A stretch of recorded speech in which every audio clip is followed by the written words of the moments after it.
Hello বন্ধুরা, চলে এলাম নতুন একটা ভিডিও নিয়ে। আজকে রান্না করছি ডিমের ঝোল, হাঁসের ডিমের। নতুন আলু দিয়ে রান্না করব। মাঝারি সাইজের আলু নিয়েছি, গোটা গোটাই দেব। নতুন আলু দিয়ে ধনেপাতা দিয়ে হাঁসের ডিমের ঝোল খেতে কিন্তু দারুণ লাগে।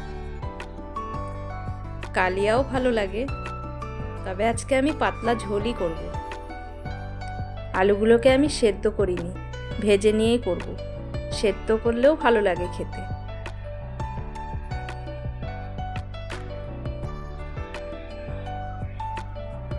সব বাটনা একসঙ্গেই করে নিয়েছি।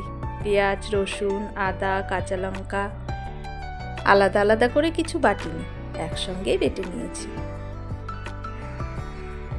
গোটা গোটা রসুন দিয়েছি, খেতে কিন্তু দারুণ লাগে। ব্যাস কষানো হয়ে গেল, ঝোল দিয়ে দিলাম। ঝোল ফুটে আসলে ডিমগুলোকে ছেড়ে দিলাম। তোমরা আজকে কে কি রান্না করছো অবশ্যই জানাবে।